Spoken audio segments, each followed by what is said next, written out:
At my boss's daughter's wedding, she leaned in close and whispered, "Take that cheap suit off. You're embarrassing me." I thought she was joking. Then she looked down at my jacket again, and her expression didn't change. "I'm serious," she said. "Go change. Or leave." My name is Camilla Reeves. I'm 32, and at that moment, standing under crystal chandeliers, surrounded by 300 guests, I realized I wasn't invited there as a guest. I was invited as a reminder of where I came from. The suit wasn't cheap. It was the only one I owned. I had it tailored 2 days ago, paid for it in cash after working extra shifts at the office my boss owned. Her father. I'd worked under him for 4 years, late nights, weekends, covered mistakes that weren't mine, built deals he took credit for. And tonight, I was standing at his daughter's wedding, like I didn't belong in the same room. "I'm not changing," I said quietly. For a second, nothing happened. Then, crack. Her hand hit my face so hard, my earrings snapped loose. The room didn't go silent right away. It happened slowly, like people realizing something had just gone very wrong. I didn't move, I didn't react, but someone else did. A man stepped forward from the crowd, caught her wrist, mid-air, and said 8 words that made my boss drop his glass. "You don't touch her again, not in my presence." His voice wasn't loud, but it carried, the kind of voice people don't ignore, because it doesn't need volume and to command attention. For a second, no one moved. Her wrist was still in his hand, suspended in the air like time had paused around it. She tried to pull back, but he didn't tighten his grip. He didn't need to. The control was already there. "Let go of me," she snapped, louder this time. Not embarrassed, angry. He released her slowly. No rush. No apology, just certainty. That's when I saw my boss, standing near the head table, frozen. His face had gone pale in a way I had never seen before, not even when a $1 million deal almost collapsed last year. "Sir," someone whispered near him, but he didn't respond. He was staring at the man, not with anger, with recognition, and something else, fear. I turned back to the man who had just stepped in for me, mid-40s maybe, clean suit, no tie, the kind of presence that doesn't try to impress, because it already knows it doesn't have to. He looked at me briefly, not with pity, not even with concern, just a small, almost invisible nod, like he had confirmed something to himself. Then he turned toward my boss, and that's when everything shifted, because my boss, my untouchable, always in control boss, took a step back. Like, he already knew what was about to come next. No one spoke, not the guests, not the band, not even the staff moving around the edges of the room. Everything slowed, but nothing stopped. My boss cleared his throat. "Sir, I didn't expect you here." His voice was different, careful, measured. I had never heard him speak like that, not to anyone. The man didn't answer right away. He just looked around the room, taking in the decorations, the guests, the scene. Then his eyes landed back on me. "She works for you?"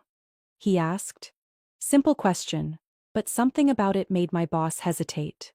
"Yes," he said finally. "She's part of the team." Part of the team. That's what I'd been reduced to. After everything. The late nights, the pressure, the silent expectations. The man nodded slowly. "I see." He stepped closer. Not toward me, toward my boss. Close enough that no one else could pretend this wasn't personal anymore. "I reviewed the quarterly reports last week," he continued. "There were numbers in there that didn't match your projections." A pause. My boss swallowed. "We can discuss that later." "No," the man cut in. Calm, controlled. "We'll discuss it now." That's when it hit me. This wasn't just some guest. This wasn't a random interruption. Whatever this was, it had been building long before tonight. My boss forced a smile, glancing around at the guests. "This isn't the time. Actually," the man said quietly, "this is the perfect time." And, for the first time, that night, my boss had nothing to say. The room wasn't just quiet anymore. It was watching, every guest, every whisper, every half-raised phone, waiting. My boss adjusted his cufflinks like he could fix this with posture, alone. "We're in the middle of my daughter's wedding," he said, forcing a laugh that didn't land. "Whatever this is, it can wait." The man didn't smile. 4 vendor contracts, he said evenly. Inflated. Same shell company. Same signature. A pause. Yours. I felt it before I understood it. A shift. Like the ground under the room had just moved, and only a few people realized it. That's a serious accusation, my boss replied. But his voice had lost weight. It's not an accusation, the man said. It's a verified audit. Someone near the back let out a quiet, "Oh my God." My boss's daughter, still standing a few feet from me, still angry, looked between them, confused now. "Dad, what is he talking about?" No answer. The man reached into his jacket, pulled out a thin folder, and held it up just enough for my boss to see. Internal review, signed this morning. My boss didn't take it, didn't even move, because he already knew what was inside. "You've been moving money through that account for 18 months, the man continued, and you used her department to cover the discrepancies. Her. He meant me. My chest tightened. I hadn't known. But suddenly, everything made sense. The late-night revisions, the numbers that never aligned, the deals that always felt off. My boss finally spoke. Quiet. "Not here." The man tilted his head slightly. "You chose the place," he said. And that's when my boss's composure broke. Just a crack, but enough for everyone to see it. No one looked at me the same after that. Not the guests, not the staff, not even the woman who had just slapped me, because suddenly, I wasn't just an employee anymore. I was part of something much bigger and Camilla, my boss said, turning toward me for the first time since everything started. His tone had changed again, softer now, controlled, dangerous. "Step outside, we'll talk privately." I didn't move. For 4 years, I had done exactly what he said. Stayed late, stayed quiet, stayed loyal. But tonight, I stayed still. "I think we can talk here," I said. Not loud, not emotional, just done. A few guests shifted uncomfortably. Someone near the front pulled out their phone completely now. No more pretending. My boss's jaw tightened. "This isn't a request." "I know," I replied. That's when the man beside him spoke again. "She's not going anywhere." Simple, final. My boss exhaled slowly, like he was recalculating everything in real time. "Fine," he said. "Then let's be clear." He turned slightly, making sure people could hear, but not enough to look like a scene. "Those reports you worked on," he said to me, "you signed off on them." My stomach dropped. Not because he was wrong, because he was setting me up. "If anything is wrong with them," he continued carefully, "you're responsible too." There it was, the real move. Blame.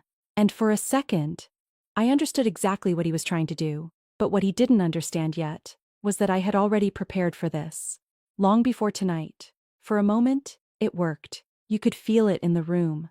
That quiet shift, where people start questioning what they just saw. Because blame is powerful, and he knew how to use it. I saw it in the guests' faces. Confusion, doubt, calculation.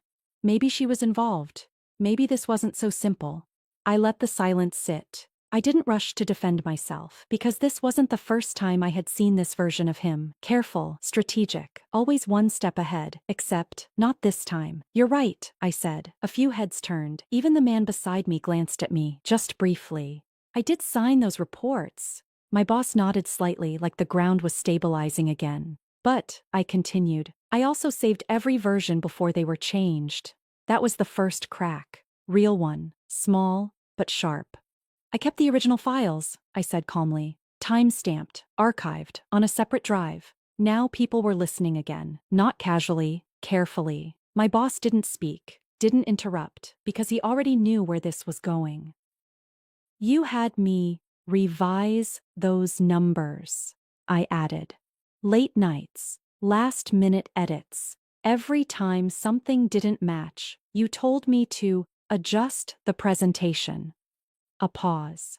"You never said adjust the truth, but that's what it was." The man beside him stepped slightly forward, interested now, not surprised, like he'd been waiting for this exact moment. My boss finally spoke, low. "You're making a mistake." I shook my head. "No," I said quietly. "This is me fixing one." The room had completely turned now. No more whispers. No more guessing. People weren't watching a wedding anymore. They were watching a collapse. "I can bring the files," I said. "Right now." My boss's daughter laughed, sharp, defensive. This is insane, she said. You're really going to ruin this night over, what? Office drama? I didn't look at her, because this was never about her. I already sent them, I said. That landed. Hard. My boss's head snapped up. To who? He asked. Not angry. Not yet. Worried. That was new. I met his eyes. The same person who ordered the audit. And for the first time, he didn't try to hide it. The fear. Real, visible fear. The man beside him didn't react dramatically. He just reached into his pocket, pulled out his phone, and checked something quickly. Then he looked up. It's been received, he said. Simple, final. A few guests stepped back, not physically, emotionally, like they didn't want to be part of what was coming next. You think this ends here? My boss said quietly. I didn't answer, because I didn't need to. The damage wasn't coming. It had already started. From somewhere behind us, I heard someone say, "Security's here." And just like that, the wedding stopped being a wedding, it became evidence, and my boss wasn't in control anymore. Security didn't rush. That was the unsettling part. Two men in dark suits stepped in quietly, spoke to the man beside me first. Not my boss. That told everyone, everything. This way, sir, one of them said. Not to me, to my boss.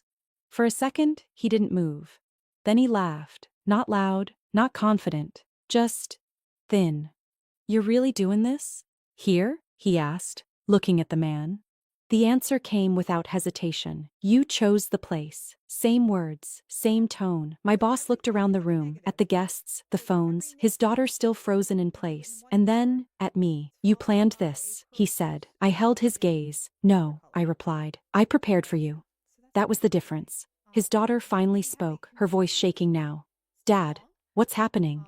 He didn't answer her, because he couldn't. Everything he built in front of people was unraveling in front of them, too. The man beside him stepped back slightly, giving security space. This is an internal matter for now, he said. But it won't stay that way. My boss nodded once, like he understood exactly what that meant. Legal, public, permanent. As they escorted him out, no one clapped, no one spoke. They just watched, because deep down, they knew this wasn't sudden. This was delayed. I stood there, alone again, but not small anymore, just steady. Later that night, I picked up my broken earring from the floor, not to fix it, just to remember, because some moments don't end your life. They show you exactly where it begins.